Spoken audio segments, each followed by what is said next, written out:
sejam bem-vindos ao podcast Dividendos Portugal. Hoje o nosso convidado é um investidor e empreendedor há quase 20 anos, engenheiro de profissão. Vamos conhecer o Daniel e um bocadinho da sua experiência neste mundo dos investimentos. Olá, Daniel, bem-vindo ao podcast Dividendos Portugal. Obrigado por teres aceito o convite. E antes de começar com qualquer outra pergunta, eu queria te perguntar sobre a revista Forbes, porque eu sei que tu agora és internacionalmente famoso desde 2022. Qual foi o reconhecimento que tu recebeste da revista Forbes? Conta-nos lá. Ora bem, em 2022 a revista Forbes fez uma recompilação dos influenciadores mais importantes de Portugal e fiquei surpreso quando lá apareci na revista de janeiro de 2023, ou seja, dezembro de 2022, janeiro de 2023. E quando mostraram que eu estava lá, fiquei super surpreendido e fiquei super contente de ser reconhecido como um dos influenciadores financeiros de Portugal. Só que, infelizmente, a Forbes enganou-se no meu link e, em vez de indicar o meu canal de YouTube, indicou um canal de YouTube da concorrência, ou seja, eu até enviei para lá, ainda critiquei um bocado a Forbes, então enganaram-se no meu link. Podiam ter colocado a informação correta, mas eles não me ligaram puto, mas está aqui o registro, fiquei contente, mas como conversei aqui contigo em privado, preferia 1000 vezes estar a ser reconhecido por outras entidades do que a Forbes, sem dúvida nenhuma. Isso acaba por ser também um reconhecimento, porque tu já tens o canal do YouTube há mais de 8 anos, eu sei que já tiveste outros canais antes desse, e tu investes ainda há mais tempo, há mais de uma década seguramente. Fala-nos um bocadinho sobre como é que tu começaste e qual foi um dos triggers, ou se calhar o trigger mais importante para ti, que te fez começar por querer fazer crescer o património através do mercado de ações. Ora bem, eu comecei em 2006. Foi a primeira vez que comprei ações. Foi no mercado, fui no balcão, ou seja, fui a um banco, fui a pé, cheguei ao balcão, olha, quero 2 ações, quero gastar 500 euros na EDP e 500 euros na Sonai. E porquê que eram essas 2 ações? Porque eram as únicas que eu conhecia de vista. Não percebia nada, nem de análise fundamental, nem macro, nem nada. Só sabia que eram boas empresas, como toda a gente dizia. Então comprei no balcão. Isso em 2006 até 2008 tudo subia. Ou seja, nós estávamos num bull market, tu compravas qualquer coisa, davas um pontapé, aquilo mesmo uma pedra subia, não era? Tive mesmo muita sorte. Eu gosto de contar essa história porque tive mesmo uma sorte de principiante, mesmo uma sorte do caneco. Mas temos que entender que a minha juventude foi caracterizada por ser um bocado restrita, ou seja, vim de uma família muito pobre, sem recursos. Eu tive sempre que me safar. Ou seja, se eu quisesse as minhas coisinhas, tinha que arranjar negócios paralelos. E arranjei muitos negócios paralelos, ou seja, já fiz trabalhos de casa de colegas, trabalhos do grupo, ou seja, eles pagavam-me, eu fazia o trabalho, passeava o cão aos meus irmãos, já vendi sinhas da cantina, tinha alguns negócios de construção de carros de rolamentos, máquinas de flippers, tudo para ganhar dinheiro. Só que em 98, eu vi uma reportagem, não sei se foi na RTP1 ou na RTP2, em que estavam a falar que a Bolsa de Nova Iorque tinha subido mais de 20% ao ano, ou seja, ainda estávamos na subida das tecnológicas dos anos 90. E eu pensei, quando tiver dinheiro, eu quero investir nisso. Mas não tinha dinheiro, ou seja, só consegui ter dinheiro para investir quando acabei o meu curso superior, em engenharia, consegui juntar algum, e meti lá o meu dinheiro. Tive sorte, como te disse, em 2006 tudo subia. Senti-me um gênio, como toda a gente se sente quando ganha no casino, não é? Eu consigo isso tudo, vamos continuar para a frente, não é? Mas isso foi bichinho para aprender mais. E fui logo aprender aquilo que atualmente mais ajudei, ou seja, aquilo que eu digo que é, desculpem lá o termo, merda, desculpa lá ser politicamente incorreto, mas eu digo que é merda, que é análise técnica. Ou seja, durante anos aprendi tudo, toda a matemática por trás, construí os meus próprios osciladores. Eu consigo usar a forma matemática de todos os métodos e explicar o seu racional. Mas posso dizer que a minha virada, ou seja, a minha forma de mudar o meu pensamento foi quando vi um documentário espetacular sobre o Jorge Soros e quando ele deu cabo do Banco de Inglaterra, mas utilizando análise macro e fundamental. Eu achei aquilo curioso e decidi investigar mais. E aquilo como um novelo, quanto mais puxas, mais enrola e mais viciado ficas em análise macro e fundamental. E pouco a pouco... conta que sabes pouquinho, não é? Nós achamos que sabemos bastante.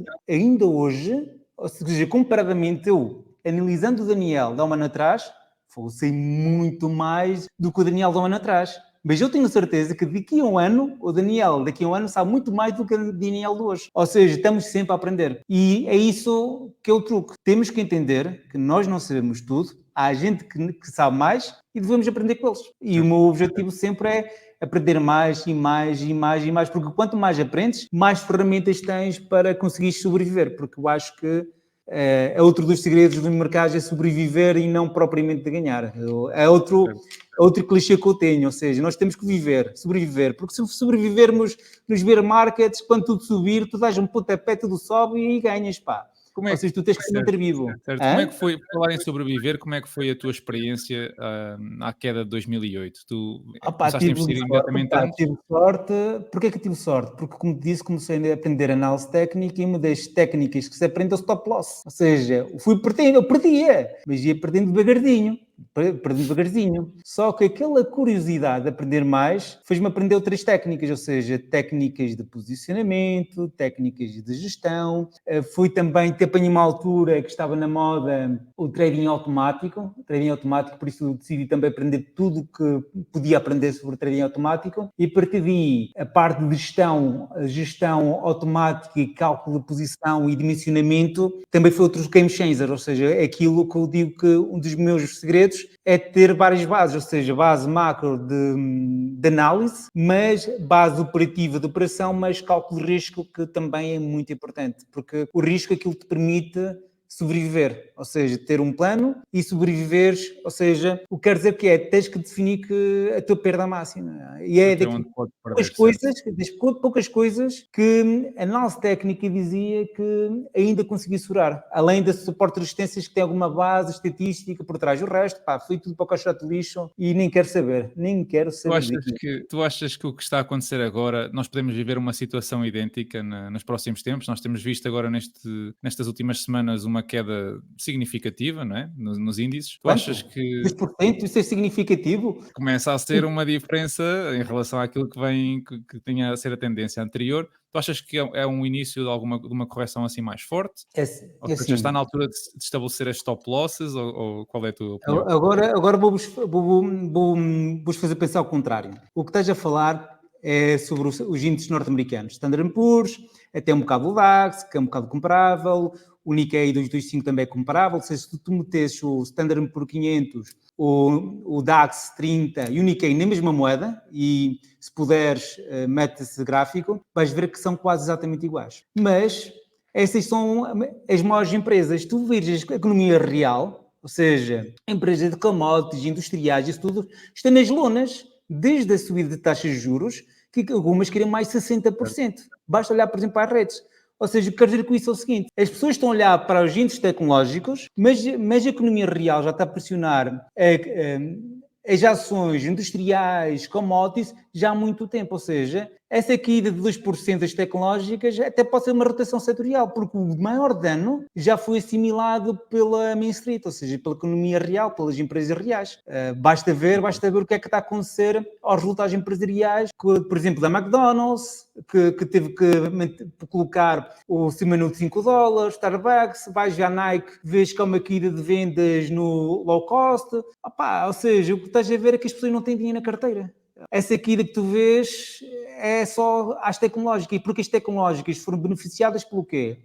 Tem muita caixa, com uma taxa de juros 5%, estão a ganhar 5% ao ano grátis. São bancos autênticos, a ganharem 4%, 5% ao ano, só com o seu caixa que tem. Isso é mais valia espetacular. Fora o crescimento de receitas. Ou seja, são completamente diferentes. É isso que nós temos que diferenciar. Há a bolsa e a bolsa. E é isso que é divertido. É tentar encontrar aquilo que cai e aquilo que sobe. Certo. Tu falaste agora há bocadinho na análise técnica e nos sentimentos que tinhas sobre ela. Tu consideras-te um trader ou estás mais focado numa estratégia de longo prazo? Ok.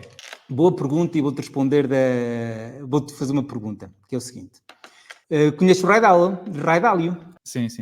Ok, ele tem uma Pessoalmente teoria que não, entenda-se, mas sim, sei quem é. O Ray Dalio tem uma teoria que eu chamo de Santo Graal. O que é que diz o Santo Graal? Diz que tu, para conseguir sobreviver, não é? Ou seja, para a tua carteira ter a menor volatilidade possível, tens que ter uma carteira diversificada, ou seja, que as ações sejam menos correlacionadas possíveis. Ou seja, quanto menor for relacionada as ações, isso significa que as variações do mercado têm menor impacto na sua carteira. Essa é a teoria deles. Só que a sua teoria está meia certa, não está totalmente certa. Porquê? Porque todas as ações seguem mais ou menos o beta influência do mercado. E a única forma de teres uma carteira não correlacionada, totalmente, não é por quantidade de ativos, é por quantidade de estratégias. Ou seja, tens uma estratégia de OPA, que nada tem a ver com influências fundamentais macroeconómicas. Tens estratégias de aumentos capitais, tens estratégias de macro, tens estratégias de newswells, tens estratégias de long short, tens estratégias de vendas de opções, tens as estratégias autodirecionais, tens estratégias sazonais, tens tantas estratégias que se uma falha, as outras, como não estão nada correlacionadas entre si, consegues na prática sobreviver e ter pelo menos uma estabilidade da carteira. Certo. Mas, respondendo à tua questão, eu considero uma pessoa preguiçosa, ou seja, não gosto de estar à frente do computador, minha teleportagem está sempre desligada e isso acendo quando quero fazer alguma operação. De resto, está sempre desligada para não me apanhar nenhum vício, porque eu acredito que o grande mal das pessoas é a gamificação das corretoras, ou seja, tem tantas luzinhas verdes e vermelhas a piscar que aquilo parece um casino e são quase viciados a carregar no comprimento. Eu não, gosto de estudar estratégias, gosto de identificá-las e operar conforme eu quero e não quando as luzinhas piscam, como digo sempre, não é? Tu tocaste aí na questão dos derivados, de algumas estratégias, long short e operações, Sim. e opções, desculpa. Este tipo de produtos, eu acho que estamos de acordo, não é assim um produto muito comum para a maioria dos portugueses, Não. sobretudo para quem está a começar, é completamente, digamos, fora do alcance. Por onde é que, conselhos é que tu darias a alguém que quer começar a aprender sobre o tema? Por onde é que eles deveriam começar a olhar para entrar neste Primeiro de universo? tudo, Porque em si é um universo completamente diferente. sim, primeiro de tudo, opções, derivativos, futuros e até estratégias long short são ferramentas. Long short nem tanto, é mais uma estratégia que ferramenta. Mas para tu usares a ferramenta, não é? Primeiro tens que saber qual é o problema. E a única forma de saberes o problema é sabendo análise fundamental ou macroeconómica, ou seja, voltamos já às bases, de fundo. Se tu quiseres Certo. utilizar se tu quiseres utilizar estratégia long short, se quiseres utilizar derivativos, tens primeiro de ter uma vantagem estatística, porque as opções são assimétricas. Quero dizer com isso é o seguinte, por pouco risco, tu podes ter um ganho brutal, com pouco risco. Ou seja, por exemplo, há estratégias que tu podes ter rentabilidade de 200, 300 a 400%, mas tu só consegues isso se de antemão souberes se uma ação tem potencialidade de subida ou não, ou de queda até. Por acaso, quando compras putos, estás a apostar na queda, não é? Na queda do preço, Long sim. shorts, tu estás a apostar que um ativo vai se comportar melhor que o outro, ou seja, ou vai subir mais ou vai cair menos. Isso só consegues se analisar os relatórios, ou seja, se uma ação tiver melhores fundamentos que a outra. Porque se tu fizeres um long short só por técnico, tu tens que saber análise de quantigrações, testes de regressões, tens que saber muita matemática, ou seja, aí já vais complicar um bocado. E é por isso Ok. que, antes de pegar em ferramentas, há que ir ao básico, e o básico é o que dá trabalho, que é Ler o aprender a manual. analisar relatórios, macro, isso é o que dá trabalho. O resto é muito simples, o resto aprendes em 30 dias, no máximo, no máximo. Certo. Agora o problema é aprender fundamentais, isso é que demora anos, isso é que é É verdade, difícil. é verdade. Tu falaste na diversificação aí quando estávamos a falar num dos temas do Rei Dálio. Tu, até que ponto é que vais na diversificação do teu portfólio? Tu investes em ETFs, por exemplo? Eu tinha uma chamada carteira Barbell. O que é uma carteira Barbell? Tinha uma ponta que assegura, ou seja, eu compro todos os meses SP500 e vou reforçando com anti-esquidas. É uma técnica que é comum, mas eu otimizei utilizando cálculos de estatísticas. Aliás, utilizei a forma de cálculo do Shows para determinar as porcentagens exatas, mas isso é uma ferramenta que fiz para mim. No entanto, isso o que é que permite? Isso permite, na prática, não pensares, não te estás preocupado com variações. Ou seja, é como se fosse o teu PPR. Ou seja, comprares isso ao teu PPR. Depois tenho uma outra parte da carteira que é completamente especulativa e completamente maluca. E é a parte mais divertida que eu acho. Porque comprar o ETF dos meses não há segredo. É chegar lá, início do mês, pimba, comprar Até podes e automatizar, não é? pimba, esquece e continua. Agora, o resto é que dá diversão, mas é o que também dá vício, que é o que dá volatilidade, aquele bichinho, aquela alegria, aquela tesão toda, pá, isso é que dá alegria. Agora, a carteira Barbell é muito conhecida por isso, porque permite segurança, mas permite especulação. São duas pontas completamente diferentes que traz segurança e diversão e também permite tentares algo mais. Tentares algo mais, porque se nós não tentássemos algo mais, bastava o SP500.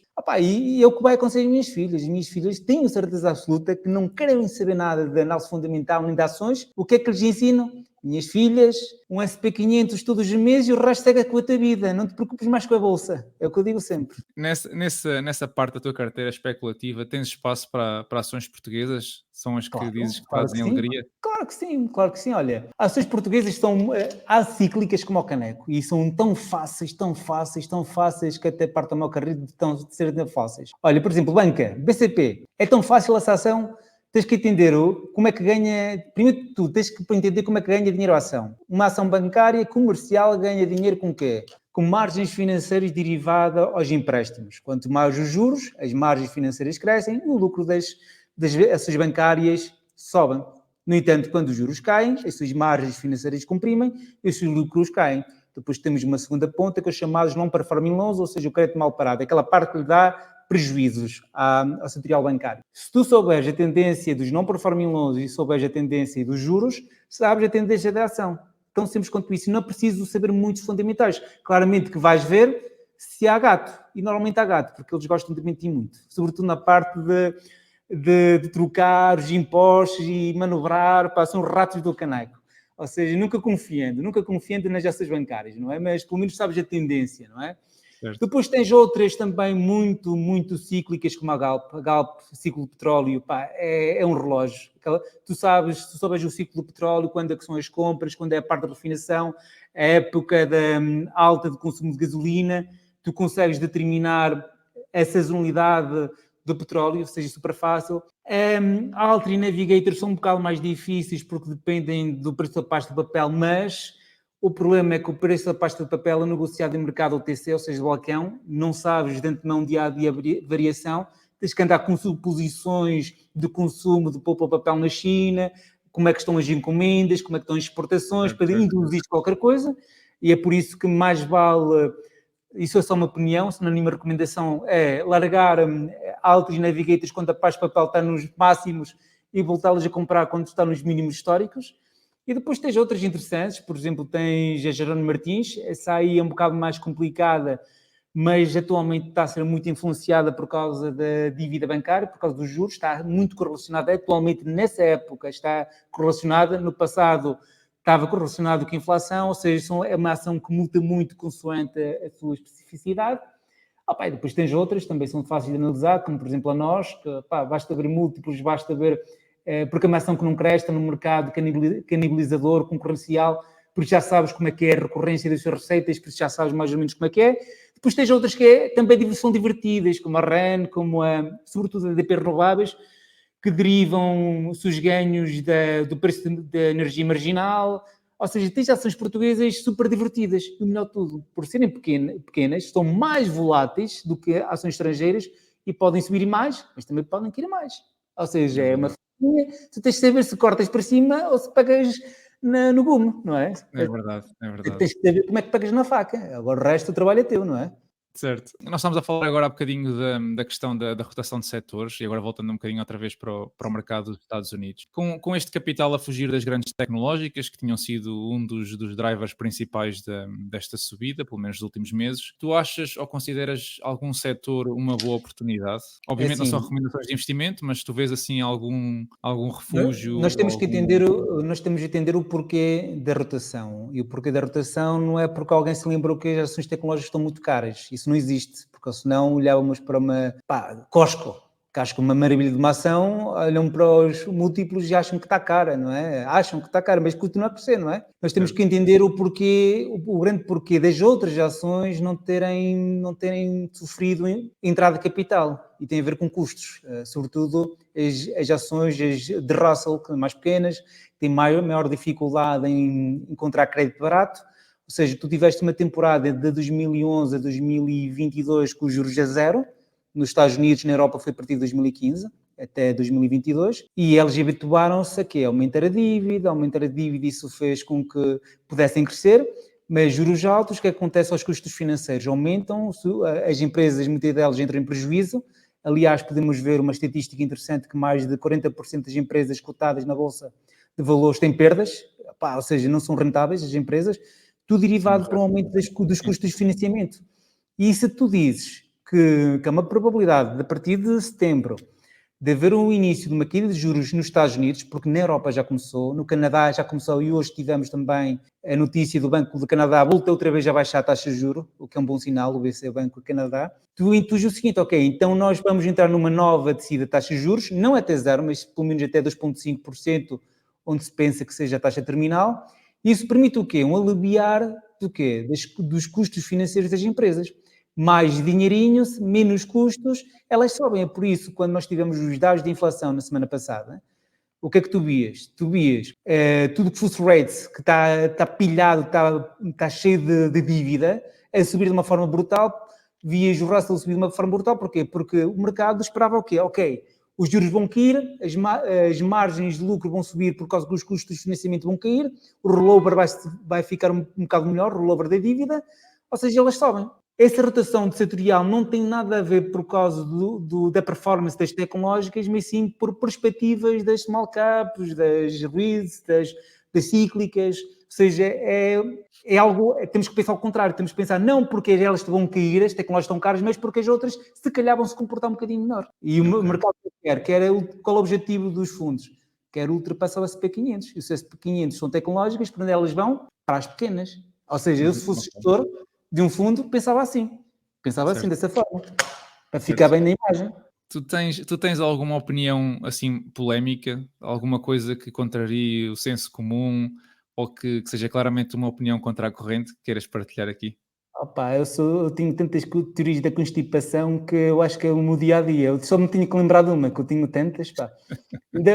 Ainda hoje estive a escrever um relatório em que vou-te contar uma teoria da constipação, tem a ver com a agricultura. Eu adoro commodities, para mim commodities é um mundo fantástico, é um mundo tão lindo. Então eu estava a fazer um relatório sobre um setor setorial agrícola e estava a explicar o porquê, qual é o destino da agricultura na Europa. E uma das teorias da constipação foi buscar uma notícia porque é que a Holanda está a fechar compulsoriamente as quintas de produção de vacas e de carne na Holanda. Em 40% dos terrenos agrícolas de lá, 40% dos terrenos, aliás, é dedicado à criação de animais. Isso tem a ver, se tu fores ver os dados estatísticos da Eurostat, vês que a área média de uma quinta europeia de 5 hectares, nos Estados Unidos são 440 hectares a média de uma quinta. Tu não consegues ter uma margem produtiva numa quinta de 5 hectares da mesma forma que tu tens numa 440, ou seja, a margem de lucro é muito maior numa quinta de 440 do que uma quinta de 5 hectares. Certo. Isso faz com que a Europa, se quiser ter agricultura, tem que subsidiar, mas a Europa não tem dinheiro. Tem agora aqui um problema muito grave aqui ao lado dos sovietes, aqui ao lado dos soviéticos. Ou seja, certo, se quiserem ter dinheiro, tem que diminuir alguns subsídios, algum deles da agricultura. Ou seja, teriam que reformular completamente a agricultura da Europa. E a única forma é aumentar a área de plantio. Mas o que é que isso significa? Terão que ou falir os pequenos agricultores de forma que haja mergers de farms, de quintas, como que aconteceu nos Estados Unidos anteriormente. A partir dos anos 50 houve uma quebra de quintas e as quintas começaram a tornar-se maiores a partir dos anos 50, até houve uma estabilização a partir dos anos 90 da área das quintas nos Estados Unidos, e é por isso que atualmente é um dos maiores produtores agrícolas do mundo. A Europa tem que aumentar a área de plantio, por isso tem que falir o quê? Os pequenos agricultores, mas sobretudo acabar com a produção do pastoreio dos animais, em que 40% de Luxemburgo, Irlanda e Holanda, 40% da área é dedicada a quê? À produção de carne. É por isso que existiu o Fórum Económico Mundial a dizer, pessoal, não comam mais carne. Achas que é por causa do peido da vaca? Desculpa lá, o fardo da vaca? Não. Eu acho que é uma das formas bonitas de haver uma reestruturação completa da agricultura da Europa, de forma que as quintas sejam maiores, de forma que sejamos sustentáveis. Porque nós não temos hipótese contra os brasileiros, argentinos, norte-americanos e, quiçás, contra os africanos. Quiçás, não é? Ou seja, a Europa não tem hipótese. Como é que tu consegues competir com uma quinta de 5 hectares com uma 440? Não consegues. Não dá. Mas por acaso É um tema que eu, por acaso, não tinha abordado e também não tenho, assim, muito conhecimento, mas acho fascinante. É sem dúvida algo que Pois, a tem que maioria ter da nota. Constituição, claramente o que é que dizem os governos? É o bem do meio ambiente, não podemos ter essas vacas aqui, que os seus farts poluem a atmosfera, pá, mas a verdade pode ser outra, não é? É uma teoria, não é? Muito Ok, fixe. ok. Mas há outros mais perliquitantes, como digo sempre. Há outras teorias, mas essas aí são mais pesadas, são mais pesadas. Ok. Da última vez que nós falámos na live que fizemos no teu canal, tu mencionaste que tinhas uma estratégia ou que abordavas mais em termos de estratégias de investimento top-down.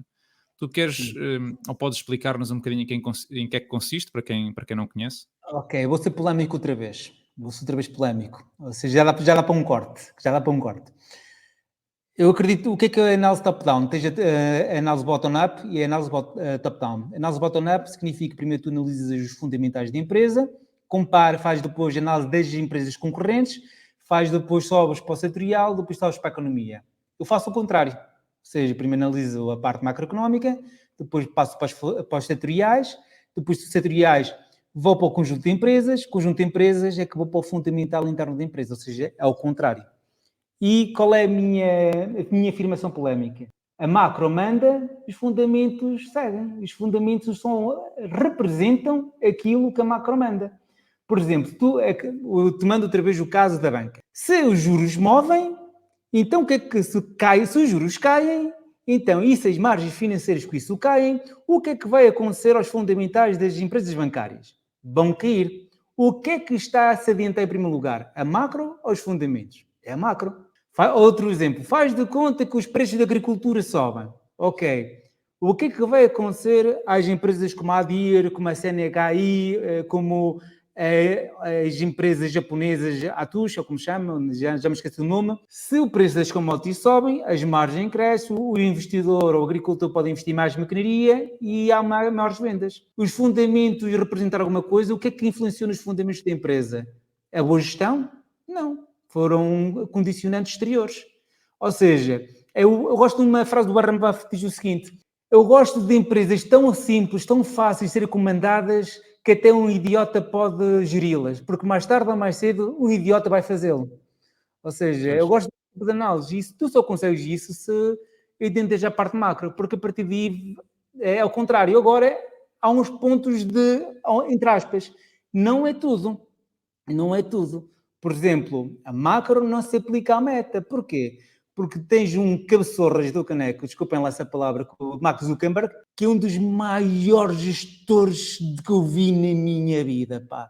O gajo é um gênio, adapta-se. Quando viu que o metaverso, um flop, revirou, agora está na inteligência artificial, comprou o Instagram, comprou o WhatsApp, viu que o TikTok ainda não está no Brasil, meteu lá o Reels para conseguir se ultrapassar Assim, o também ter dinheiro também ajuda, não é? Hã?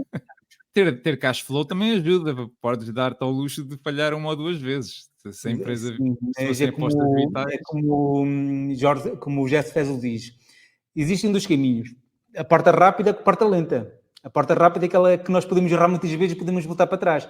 O problema é quando nós entramos pela porta lenta, ou seja, é daquelas coisas que se voltarmos atrás vai ser um bocado meio difícil. Certo. E queremos ou não, muita gente pensava que a compra do Instagram e a compra do Facebook, a compra do WhatsApp era uma porta muito complicada, e eu até na altura pensava isso, mas como digo sempre, andamos sempre a aprender. É por isso que agora tinha uma mentalidade completamente diferente da Meta, da Google, da Amazon, completamente Certo. diferente daquilo que eu tinha há uns anos atrás. É por isso que isso é maravilhoso. O Daniel dentro de um ano vai ser um bocado mais, ou seja, quem me dera a mim ter a inteligência do Daniel dentro de 20 anos, aí caneco, pá. É como o Warren Olha, Buffett. Buffett eu investe aqui há 70 anos, quem me dera a mim investir há 70 anos, pá. É uma eu vou experiência do caneco. eu vou dar a oportunidade para seres polémico mais uma vez. Tu investes em PPRs? Tens PPRs? Não, tinha um PPR com SP500, pá. Chama-se, opá, assim, primeiro de tudo, o juro, desculpem lá, é uma porcaria, o juro.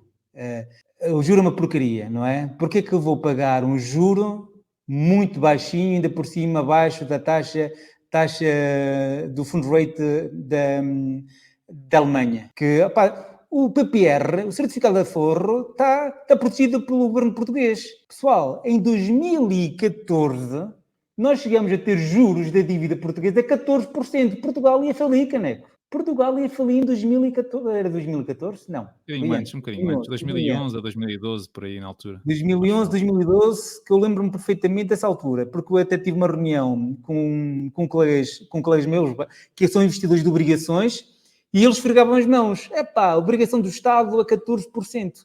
Opa, eu estava cagado de medo. Opa, a Grécia tinha falido, o Chipre tinha falido, ou falido depois de Portugal, foi nessa altura. Estávamos todos, acho que em Portugal, eu fiquei com medo. Portugal ficou mesmo muito mal. Foi a época em que a maior geração mais qualificada saiu de Portugal. A minha geração que acabou o curso nos inícios dos anos 2000, engenharia, sobretudo que sou engenheiro, a maior parte dos meus colegas foi embora de Portugal. Porquê? Porque a construção parou por completo. Sim, mas aí a questão dos PPRs é mais não é tanto nos certificados, porque os certificados é como tu dizes, tem aquela... Ok, PPR. Assim, ok, eu vou ser polémico. Vou ser polémico outra vez. Qual é o problema do PPR? Qual é a vantagem fiscal? Primeiro de tudo, tens um benefício fiscal de 20% até um determinado valor. Ok.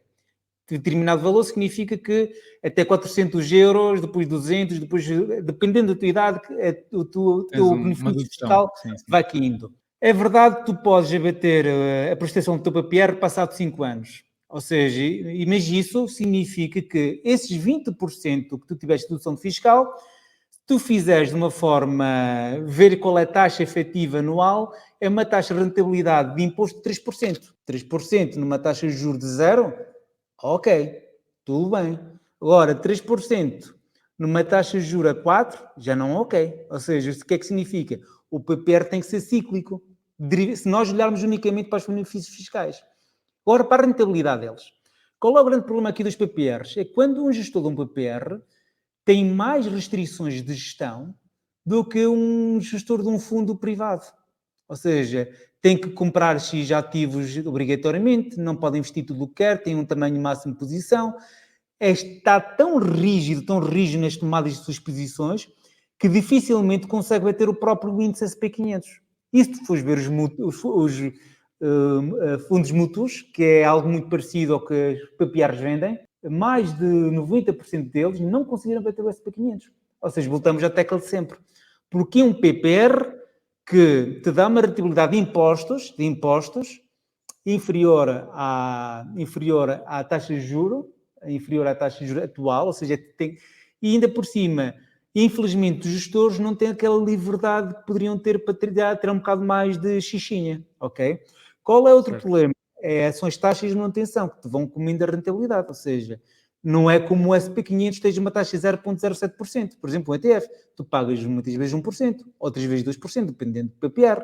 E não é só isso, Os produtos tu tens disponíveis. Muitos deles é só obrigações, não sei do quê, emergentes, mas até agora não consegui encontrar um PPR que fosse o SP500. Existiu. Eu já os encontrei em 2007. Já os encontrei. Não sei porque desapareceram todos. Não faço a mínima ideia porquê, mas apareceram todos. Eu encontrei-os em 2007, os PPRs.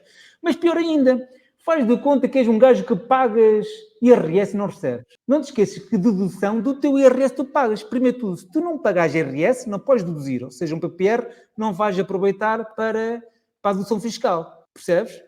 Sim, Mas, sim. ou seja, tu podes sofrer disso se tiveres... Pagares imposto. Se efetivamente pagares IRS. Agora, outra coisa, Portugal podia ser semelhante aos Estados Unidos, que, tem que as próprias pessoas fazem o seu PPR, não é? Não pagam mais valia sobre ações, ou seja, como é que chama esse plano? O Roth IRA, sim. Exatamente, IRA. Se nós tivéssemos isso em 401k Portugal, em vez de teres uma taxa de investidores de 4%, Portugal, só 4% é mais ou menos parecido com o Brasil. No Brasil, 3 a 4% das pessoas investem nos mercados. Portugal está lá próximo, 4%. Pois. Os Estados Unidos também não se pode falar muito, 50% investe por causa desse programa. Porque se não fosse, era um bocadinho menos. Se não fosse por causa desse programa, os norte-americanos não investiam tanto. A verdade também é essa, que se diga. Ok. Mas, assim, PPRs para mim não. Há pessoas que se sentem confortáveis. Mas o mais importante não é a minha opinião, é aquilo que te deixa dormir à noite. Porque a minha Exato. opinião pouco vale. Porque eu amanhã não vou estar aqui ao teu lado. Mas Tu não me nós, vais mas nós queremos fazer saber a nada tua porque não opinião. posso dar conselhos. Tu tens que dormir com a tua almofada e discutir com a tua mulher, pá. Não é? Certo, Tu tens certo. que... Se tu não fores, se tu não dormires cansado, pá, mas vale não, nem sequer meter um euro na bolsa de valores. Se te der comichão. Agora, se conseguires dormir e se a comichão não te importar à noite, pá, anda lá, a bolsa de valores é muito interessante. Não Sim, é? a questão do PPR tem mais a ver com os benefícios, por exemplo, que podem retirar daí, por exemplo, para as prestações do crédito à habitação, que acaba por ser um bocadinho em contra do propósito do PPR, não é? Que é a questão da poupança e para ter um fundo para a reforma. Mas existem alguns benefícios que, inclusivamente, com esta nova lei das mais-valias, perdem um bocado de competitividade com o resto dos investimentos a longo prazo. Mas já falámos em PPR, já falámos em derivados, já falámos em ações, já falámos em índices, ainda não falámos de criptomoedas. E eu queria Ai, te perguntar caralho. se tu investes em cripto ou se tens alguma favorita, se és completamente alérgico, conta-nos a tua opinião Ok, sobre este. eu não sou alérgico, mas eu acho que tenho uma rinite muitas vezes, não é? Eu posso contar um caso caricato para mostrar o quão não sei de nada de cripto. Em 2015, 2016 fiz um vídeo para o meu canal em que na altura o Bitcoin estava a $500 Bitcoin. E eu falei tão mal de Bitcoin. Disse que aquilo ia valer zero, agora está a $56 mil. E eu digo, Daniel, tu percebes de campeonato de criptos, pá, tu és um must, pá. É isso que eu penso de criptos. Mas a minha história, também como te contei, a minha história com criptos é de perder grandes fortunas. Eu posso dizer que fui uma das primeiras pessoas em Portugal em conhecer criptos, porque em 2011 li uma entrevista na Wire, em que falou da Silk Road, na famosa plataforma da Dark Web da Silk Road, que em que para vender utilizavam criptomoedas. Eu comecei a ler aquilo e interessei-me. Eu pensei por acaso que era outra coisa, que era para desencriptar computadores, porque quando estudava havia concursos de desencriptação de computadores, mas isso é já outra história. Mas comecei a aprender e tentei montar a minha própria pool de mineração em MS-DOS, que era na altura as pools de mineração era um programa MS-DOS que tu corrias com comandos MS-DOS. Em 2011 o Bitcoin estava $100, $100. E tentei montar várias vezes, tentei rodar o software, mas a minha habilidade para os computadores foi tão grande que desisti e foi outro grande fortuna que perdi na minha vida, não é? Ou seja, podia ter alguns Bitcoins. Na altura, o hash, como é que a taxa de criação de Bitcoin estava para aí, não sei quantos Bitcoins por cada hash, e agora está aqui uma miséria, não é? Estamos a falar de 2011, 2012, estamos a falar já de alguns anos. Mas, no entanto, eu posso ser sincero. Eu tenho um gelado da McDonald's, por acaso já foi um Big Mac, mas agora um gelado da McDonald's em criptomoedas. E a minha tese é Ripple. A minha tese é Ripple. Porquê? Okay. Porque vai entrar, queremos ou não, vai entrar as moedas digitais europeias. Isso é algo que nós não vamos ultrapassar. Vai entrar. As CBDCs, não é? Estás a As falar das CBDCs? Sim, as CBDCs de moedas programáveis. Isso não vamos fugir disso. Vai ser o futuro, mas elas estão baseadas em protocolo Stellar e Ripple. Ou seja, se vão ser usadas, então significa, comprei uns pauzinhos, comprei um macarrone, virou-se um gelado, depois tornou-se um hambúrguer. Mas como é volátil, agora voltou outra vez ao gelado da McDonald's, aquilo, mas posso dizer que eu tenho cripto, não sou um total agnóstico, não é? Mas já dá para perceber aquilo que eu compreendo. Ou seja, como digo sempre, se tu falas, mete o dinheiro, mete o pele em risco.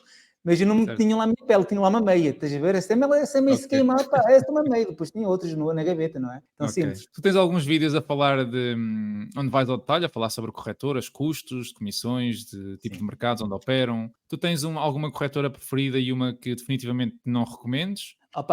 Tenho tantas que não recomendo, todas aquelas que estão fora da jurisdição europeia, todas. Porquê? Porque são burlas. Muita gente cai em burlas de corretoras que estão sediadas nas Ilhas das Bananas, Ilha dos Lagartos, até nas Ilhas dos Periquitos, não é? Isso aconteceu muito. Isso era o pão de cada dia até 2016, desde que entrou a nova legislação do regulador da ESMA. Aí, a partir daí, as coisas começaram a piar um bocado mais fininho para esse tipo de corretoras e também para as corretoras já legalizadas na Europa. No entanto, a maior parte delas ainda são autênticos casinos. Como falei no início, há muitas corzinhas, muitos botõezinhos, muitas cores, muitas luzes a piscar, que nos dá aquela comichão de carregar nos botões, não é?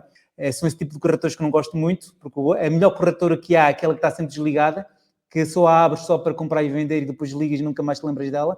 Para mim, a melhor corretora que existe, nem telemóveis nem nada, fica no portátil ou no computador para te dar a menor comissão possível. Porque se tens uma corretora no telemóvel, a comissão é demasiado grande. É como os e-mails. Se tu tens uma caixa de e-mails no teu telemóvel, tu vais aos fins de semana e abrir os e-mails. Agora, se desinstalar as explicações, a comissão já não te aperta mais. Já não vais ver mais e-mails, a não ser no trabalho. Mas, assim, utilizo duas. Uma por simplicidade, que é de giro. A verdade é que não é barata, é cara.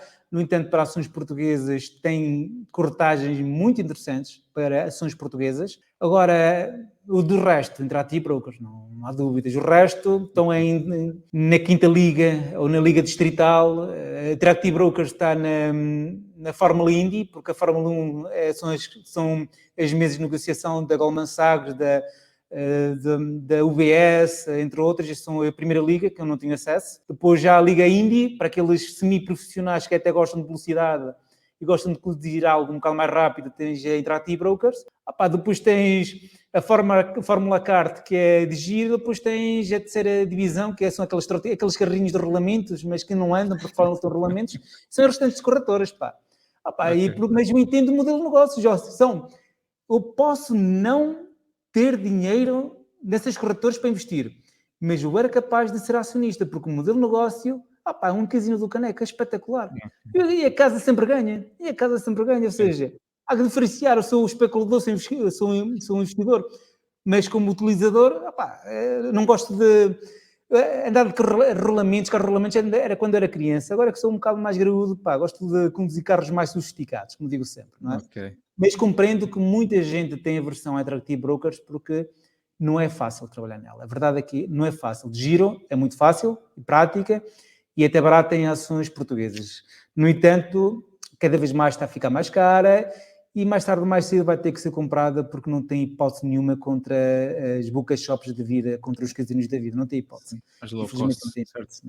Não tem hipótese por causa que tu estás a investir numa empresa que cobra corretagens contra aquelas que teoricamente oferece corretagem zero, que corretagem zero é zero mesmo, é ao menos um, que se for ver as letras pequenas estás a gastar mais dinheiro que eu sei lá. É uma brutalidade. Aquilo parece tão tiro ao bolso e tu estás a dizer obrigado. Estão-te a roubar e tu estás a dizer muito obrigado por me roubares. Mas não vou dizer quais são, porque não quero problemas. Sou uma pessoa que gosto de paz, tranquilidade. Nós entendemos.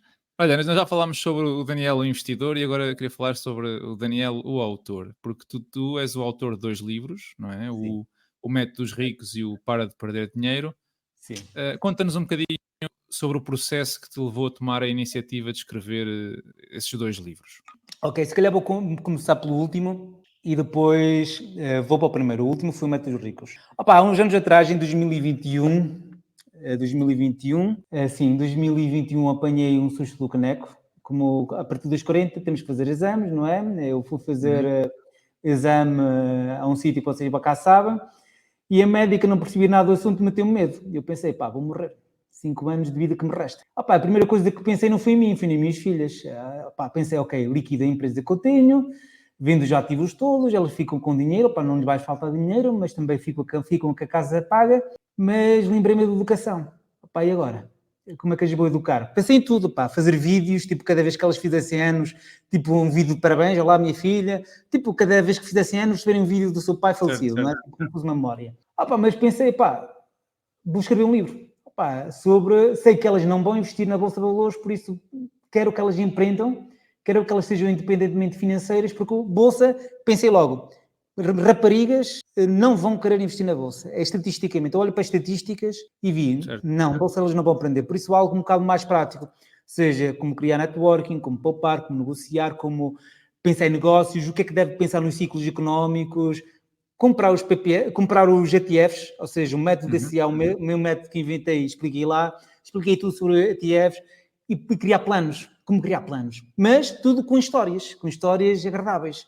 seja, porquê? A melhor forma de tu aprenderes é com uma bela história. Opa, e foi super divertido.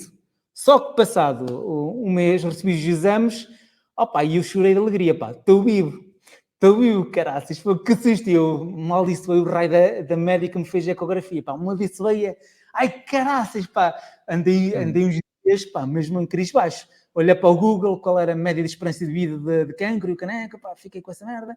Mas, pá, digo, agora que estou aqui, vou continuar. E todas as semanas, religiosamente, de janeiro até agosto, escrevia um capítulo, todas as semanas, claramente com um fino a acompanhar, porque tu tens que estar um bocado de conspiração e a melhor coisa para mim era ao fino, que não tomo outras coisas, por isso umas cervejinhas ajudam.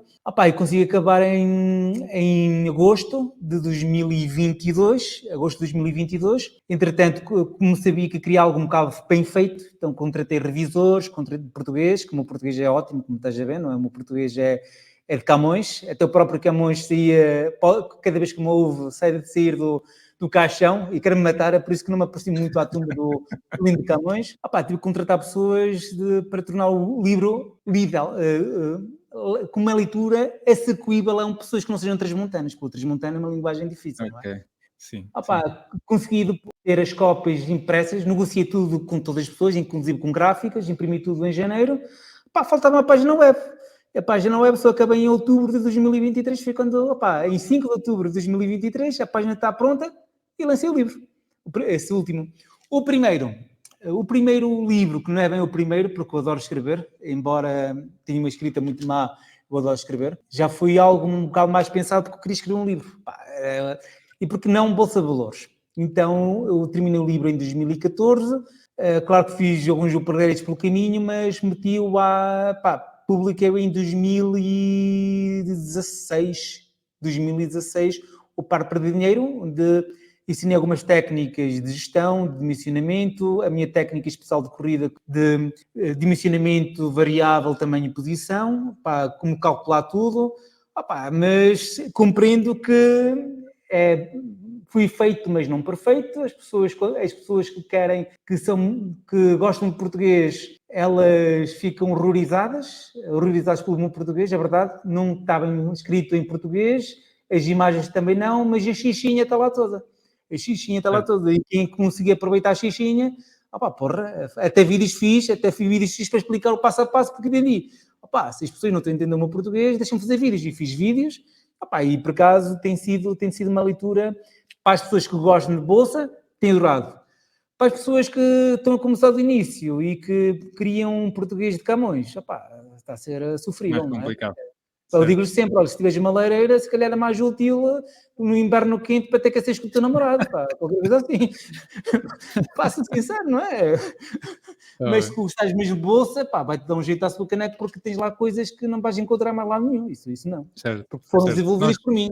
Formas matemáticas desenvolvidas por mim. Que eu adoro desenvolver. Olha, nós já estamos quase a acabar. Tu falaste agora aí na tua página e eu queria dedicar um bocadinho deste espaço final do podcast para falar sobre a tua página online, portanto, o serviço que tu tens que tu ofereces a quem te segue e também onde é que as pessoas te podem encontrar nas redes sociais, se quiseres um bocadinho sobre isso. Ora bem, eu posso dizer que sou um dos dinossauros das redes sociais aqui de Portugal em questões de investimento, porque eu estou aqui desde 2016. Mas, como eu sou bonito como tudo e tenho uma voz encantadora, a quantidade de subscritores é proporcional à minha beleza e à minha facilidade de falar, não é? Por isso é um canal pequenino, mas os temas que eu falo no Investidor Club são investidores macro, ou seja, são temas sobre economia, sobre macroeconomia. E claramente depois tenho meus livros e tenho um serviço de subscrição, mas é para, como digo sempre, cada pessoa tem o seu objetivo-alvo, que eu faço uma análise fundamentais e macros, sobretudo com ênfase macro, mas, como digo sempre, antes de qualquer coisa, vejam o canal e vejam o meu Instagram, se gostarem, depois a partir daí, vocês é que sabem. Eu digo sempre, primeiro encantem-se com a minha linda voz, a minha imagem, e depois encantem-se com o resto, não é? Como digo sempre, mas é só isso que tenho a dizer, não é nada. Okay. O marketing é perfeito, é espetacular, o meu marketing, não é? São dos melhores marqueteiros do mundo. Eu vou deixar os links na descrição do vídeo para quem quiser seguir o teu trabalho. e as tuas redes sociais. Agradecer-te a tua presença, chegamos ao fim Obrigado, do obrigado podcast, por obrigado por me este bocadinho e vamos voltar a reunir-nos, sem dúvida, num futuro. Muito obrigado, Olha, muito Daniel. obrigado por me aturares e muito obrigado aos ouvintes por aturarem-se ali da voz. Eu acho que vocês vão adorar mais vezes, acho que eu não sei. Sigam-me no canal do YouTube. Um abraço. Um abraço.